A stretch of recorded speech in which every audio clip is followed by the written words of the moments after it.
예, 새해 첫 거래일 이슈앤뷰 어김없이 돈이 되는 뉴스로 시작합니다. 주식명가 MTNW 유창희 어드바이저 나와 계십니다. 안녕하세요. 안녕하십니까. 네, 저희 팀에 합류하셨군요. 네. 예, 환영합니다. 감사합니다. 새해 복 많이 받으시고요. 네. 전문가들이 찍어준 2024년 주식들 코스피 고점은 얼마일까? 여러 가지 전망치가 나오고 있습니다. 연간 전망치인데 고점 2,700선과 2,800선의 응답이 가장 많습니다. 3,000 이상은 16% 정도. 그래도 전거래 종가보다는 위쪽에서 마무리가 될 것이다. 이렇게 보는 시각이 높고요. 코스닥 시장의 고점은 900선까지 바라보는 쪽이 33.3%, 850선 그리고 950선 응답률도 높은 편입니다. 다음 보겠습니다. 사실 지수 밴드 때보다 더 중요한 건 그 지수 밴드 때 설정하는 논리와 네. 그리고 우리가 봐야 할 업종, 포트폴리오 네. 구성, 고민 이런 것들인데 어떻게 보세요? 뭐 이게 뭐 큰 의미가 있나 모르겠습니다. 사실 이거 거의 매해 틀렸죠. 그러니까요. 뭐 월간 전망도 틀리는 경우가 많이 있기 때문에 네. 뭐 지금 보니까 교보가 제일 보수적이네요. 뭐 나머지는 대부분 다 비슷한 것 같고요. 결국엔 이제 작년 그러니까 9월부터 주가 지수의 흐름을 올해 또 이어질 거라 좀 보고 있는 것 같아요. 만약에 좀 큰 조정이 나온다라면 한 2200이나 2300 초반까지의 조정 가능성, 또 여기서 지금 2600 한 20포인트 전후기 때문에 여기서 조금만 올라가도 2700포인트 금방 가는 거 아니겠습니까? 예. 그렇기 때문에 뭐 한 2700에서 2800 사이 좀 범위를 놓고 있는 것 같은데, 사실은 뭐 이거는 큰 의미는 없다 생각하시고 하고 있어요. 왜냐면 주가 지수가 잘 가는 게 아무래도 주식 투자하시는 분들한테 좋겠습니다만은 어떤 종목을 또 가지고 있냐가 중요한 거거든요. 그렇죠. 아무리 그 2020년도에 주가 지수가 3000포인트 이상으로 올라갔다고 하더라도 모든 종목이 올라간 건 아니기 때문에, 그래서 저는 올해 일단은 금리 인하에 대한 어떤 기대감이라든지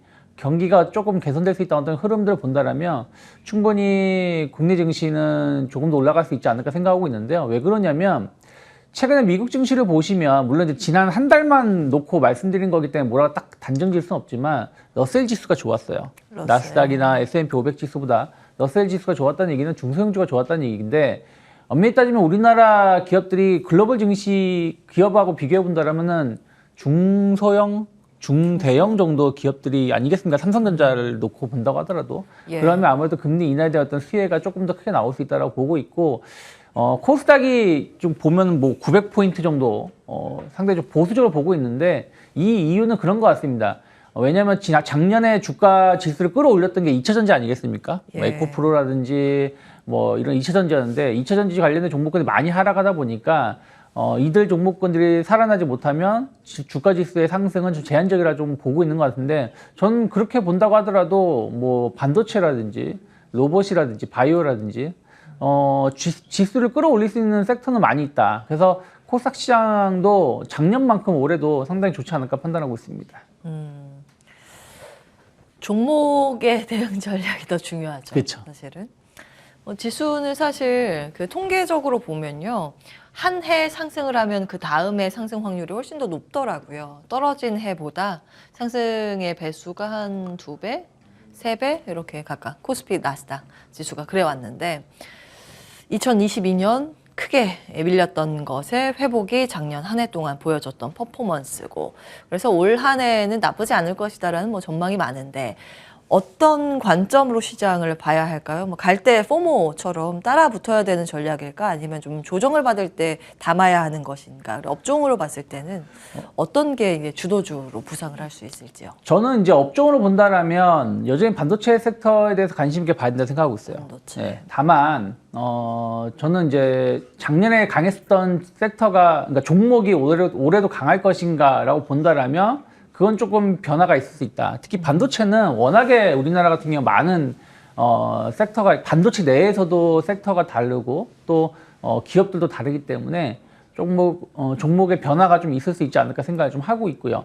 만약에 이제 반도체 쪽을 본다라면 저는 약간 기판 관련된 기업들이 어쨌든 작년 연말에 좋았거든요. 이 얘기는 올해 연초에도 좋을 수 있다라고 좀 판단을 좀 하고 있습니다. 예. 그래서 관련해서 본다라면 뭐 TLB라든지 코리아 서킷 같은 경우는 충분히 새로운 시세 좀 기대해 볼 수 있다 생각하고 있고, 삼성전기 같은 경우도 의미 있는 한 해가 될 수도 있는 원년이 아닌가 생각을 좀 하고 있어요. 왜 그러냐면 뭐 온디바이스 AI 시장이 좀 확대가 된다라면 IT 제품의 교체 수요가 상당히 커질 수가 있고, 그런 부분들이 삼성전기가 좀 수혜를 입을 수 있기 때문에 저는 삼성전기 좀 IT 부품, 뭐 기판, 뭐 이런 부분들 관련해서 좀 기대를 좀 하고 있고요. 뭐 반도체 쪽을 본다라면 작년 말에 좀 강했었던 기업들, 뭐 텔레칩스라든지 넥스트칩, 뭐 에이디 테크놀로지 같은 기업들도 충분히 새로운 시세를 좀 이어갈 수 있는 모습이 아닐까. 그렇게 비싸지 않다라고 보고 있고요. 그리고 업종으로 저는 되게 좋게 보고 있는 거는 뭐 작년에도 좋게 봤는데 생각했었던 걸 많이 못 갔지만 자동차 섹터 상당히 좋게 보고 있습니다. 자동차. 네, 왜냐하면 예. 금리 인하에 대한 어떤 기대감들, 그리고 어찌되었든 작년 1년 동안 본다라면 현대차가 1위, 기아가 두 번째로 영업이익을 많이 보여줬거든요. 그리고 삼성전자인데 올해도 과연 이 순위가 바뀐다고 해서 엄청나게 바뀔까라고 생각을 한다라면 저는 실적 대비 상당히 저평가되어 있고, 또 올해 전기차 2세대 플랫폼 시대가 개화한다든가 뭐 이런 흐름들 본다라면 저는 자동차 관련된 기업들은 상당히 저평가, 그리고 또 금리 인하에 대한 수혜를 바라본다라면 기대해 볼 수 있지 않을까 판단하고 있습니다. 예. 근데 앞서서 반도체와 또 일맥상통한 부분이 있네요. 뭐 기판에 대해서도 언급 주셨지만 그 다음에 말씀 주신 반도체 테마주는 텔레칩스 네. 등 자율주행 테마이기도 자율주행, 하죠. 뭐 차량용. 네. 예, 예. 다음 넘어가겠습니다. 증권가에서도 반도체는 이견 없이 주도주가 될 것이다 꼽고 있고요. 유망 종목으로 보면 코스피에서는 삼성전자, 하이닉스, 반도체 투톱을 꼽고 있습니다. 코스닥 시장에서는 로봇 포함해서 2차 전지, 그리고 반도체, 소켓 쪽, 테스트 쪽이죠. 네. 엔터도 같이 꼽고 있고요. 이 안에서는 보는 종목 있으세요? 저는 매년 주식시장 연초에 말씀을 드릴 때 그 이야기해 드린 것 중에 하나가, 그 전에 엄청 퍼포먼스가 좋았었던 기업은 피하는 게 좋다라고 말씀을 드리거든요. 왜냐하면 예를 들어서 뭐 에코프로 같은 기업 혹은 뭐 레인보우 로보틱스 같은 기업이 올해 못 간다는 뜻이 아니라 작년에 퍼포먼스가 너무 좋았기 때문에 작년 같은 퍼포먼스가 나오기 쉽지 않다라는 거예요. 그러면 올해 이들 섹터는 2차 전지, 로봇, 계속 뭐 AI 헬스케어가 시장을 주도하겠습니다만은 종목은 좀 변화가 있을 거라 생각을 좀 하고 있어요. 그래서 아까도 반도체 관련해서 말씀드릴 때 뭐 한미 반도체라든지 뭐 이스페타시스를 언급해 드리는 게 아니라 최근에 주목받고 있는 반도체를 언급해 드린 것처럼 예. 기업을 보실 때 조금은 변화를 좀 주면서 보시면 좋겠다 생각하고 있고, 저는 아까 말씀드린 대로 현대차 계속 좋게 보고 있고요. 그리고 뭐 삼성전기도 여기에 좀 나와 있다 보고요. 코스닥 쪽에서는 저는 뭐 셀트리온 그룹주 셀트리온이라든지 또 뭐 알테오젠 같은 기업 계속해서 좀 주목해 볼 만하지 않을까 판단하고 있습니다. 제약바이오 쪽도 보고 계시네요. 여기 있는데 셀트리온 헬스케어는 지금 거래 정지에 그렇죠. 들어갔고 그 셀트리온에서. 12일에 셀트리온이랑 네. 합병이 돼서 이전 상장, 이전 상장이 아니죠? 합병. 합병 상장, 재상장이 됩니다. 그래서 이거는 사실상 이제 셀트리온으로 봐야 네. 할 것 같고요. 알테오젠 등의 제약바이오도 긍정평가, 현대차, 부품단은 어떻게 보세요, 자동차는? 부품단은 약간의 이제 굴곡은 있을 것 같은데, SL 같은 경우는 뭐 내연기관차라는 전기차 모두 부품이 공급이 되고, 또 예. 전기차 관련돼서의 어떤 그 BMS 관련돼서 부품도 공급을 하기 때문에 전 좋게 보고 있고요. 그 작년에 가격했던 전기차 부품주들이 한 9월, 10월 이후에 좀 많이 좀 하락을 했는데, 그 올해 한 여름 이후에 이들 기업을 주목해 볼 만하다 생각을 좀 하고 있어요. 왜 그러냐면 아까 예. 말씀드린 대로 2세대 플랫폼 전기차가 출시가 되고요. 그리고 전기차 부품사들의 어떤 수익성 개선이 작년에 확인되는 부분들이 좀 있기 때문에 이러한 것들이 이제 다시 한번 좀 재평가를 받는다라면, 주가가 좀 선행한다는 측면에서 본다라면 저는 한 초여름 정도나 혹은 뭐 늦여름 정도서부터는 관련된 기업들을 주목해 볼 만하지 않을까 판단하고 있습니다. 예, 부품. 완성차를 조금 더 우위에 두시는 것 같고, 매력도 측면에서요.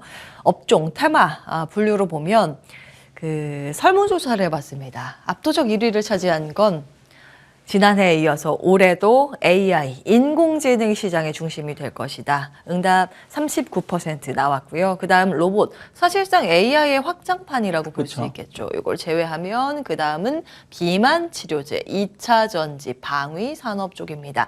의외가 또 방산인데 네. 방산 코멘트도 여쭈고 싶습니다. 요즘 주가가 주목받을 만한 시세가 나오진 않고 있는데요. 엄밀히 따지면 12월 초에 LI 넥스원이라든지 방산주들의 힘이 좀 좋았었어요. LIG 넥스원은 이제 로봇으로도 네, 봐야 뭐 로봇도 되지 봐야 않나요? 되겠습니다만 그래도 방산주들이 그래도 주가 최근 하나솔루션이라든지 예. 하나 시스템인가요? 아무튼 그 기업들이 주가 흐름이 나쁘지 않았는데 올해 좀 기대해 볼 만한 것은 작년에 이제 수주 공백기에 있을 수밖에 없는 상황이었는데 왜 그러냐면 추가 수주를 하려고 하더라도 일단은 수출이 보증이 필요한데 이것은 국회 동의가 필요한 부분들이었습니다. 그래서 이것이 아직 해결되지 못했기 때문에 추가 수주를 못한 것도 있었고 또 지금 유럽에서 약간 이제 그 예산을 좀 방산 사업 부분에 좀 편성하는 거에 약간 차질이 있는 부분들도 일부 있었다 생각을 좀 하고 있어요. 그래서 올해 이제 그런 부분들이 좀 해소가 된다라면 충분히 2차, 3차 수주에 대한 어떤 기대감들 좀 있다 생각을 좀 하고 있습니다.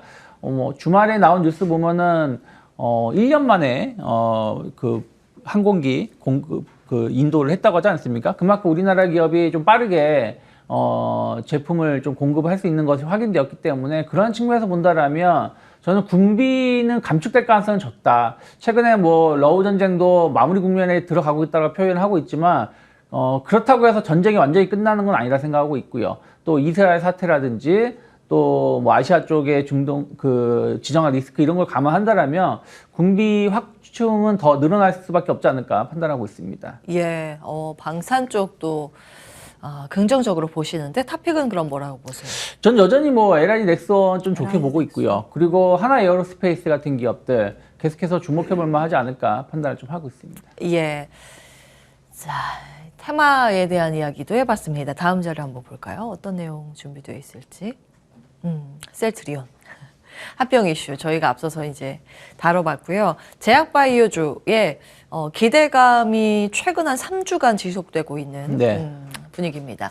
시세에 대비했을 때 지수 아웃퍼폼률이 셀트리온 헬스케어뿐만이 아니라 이제 헬스케어 섹터가 압도적 우위를 점하고 있는 최근 분위기인데 한 가지 좀 걱정되는 건 JP모건 헬스케어 컨퍼런스 일정이 얼마 남지 않았잖아요. 네. 그래서 그르기점으로 과거에 보면 세로뉴스로 작용을 해서 재료 소멸로 매물 출회가 나왔던 기억이 꽤 있었거든요. 그래서 이제 기간이 얼마 안 남았기 때문에 그런 부분들은 어떻게 보고 계신지.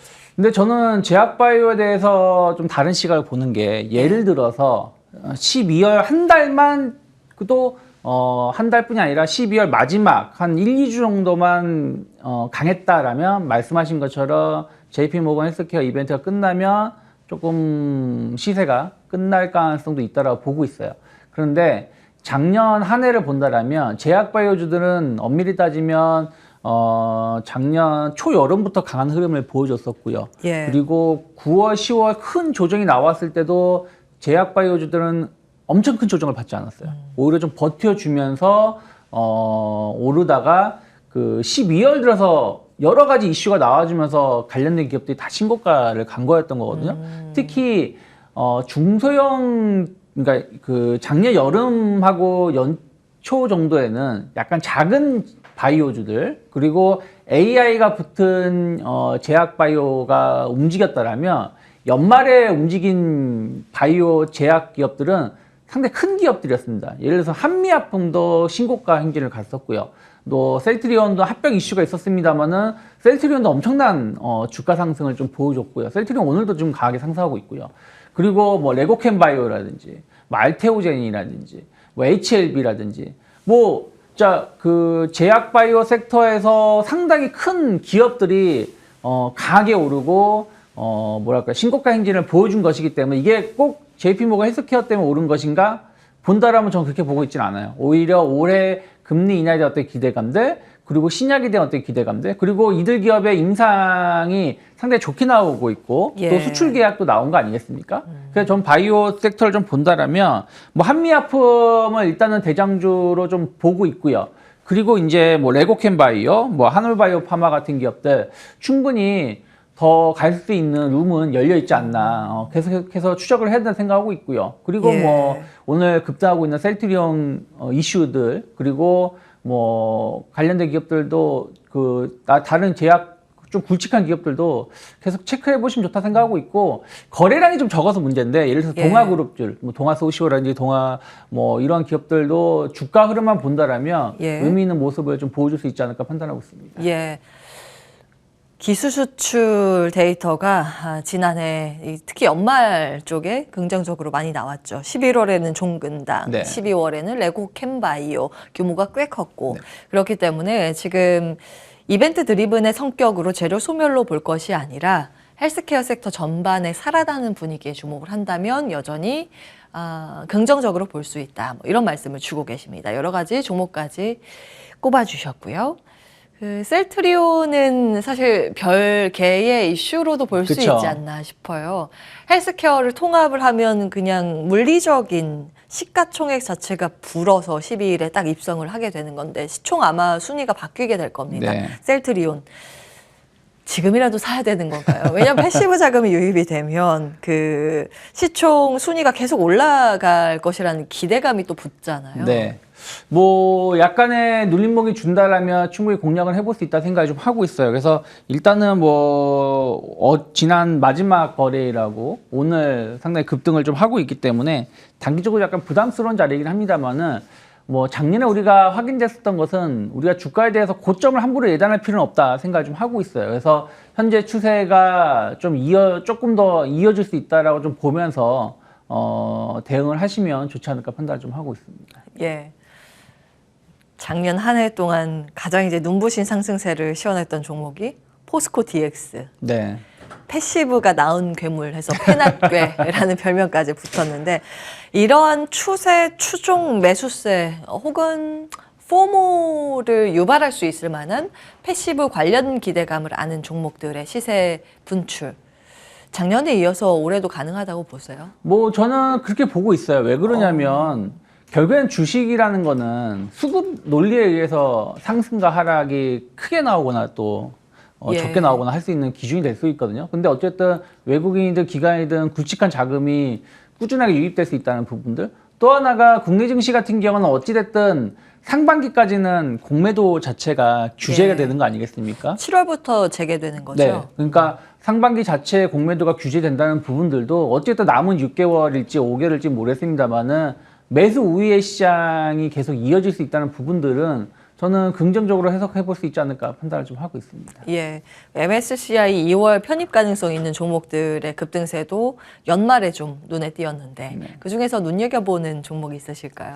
근데 뭐 MSCI 관련해서는 크게 막 주가가 뭐 반응을 많이 하지 않는 것 같아요. 그러니까 계속해서 그 분기별 혹은 뭐 반기별 좀 이슈가 되면서 관련된 기업들이 언급이 되지만 막상 주가 흐름을 작년 한 해 혹은 최근 매년 이렇게 체크해 본다라면 주가가 엄청나게 오르거나 하는 것은 몇몇 종목을 제외하고는 별로 없었기 때문에 그런 부분들보다는 어쨌든 전체적인 시장 흐름들 그리고 예를 들어서 코스피 200이라든지 이런 부분들에 대해 조금 더 국내에서의 어떤 패시브 자금이 조금 들어올 수 있는 부분들을 좀 더 주목해 보는 게 맞지 않을까 판단하고 있습니다. 예.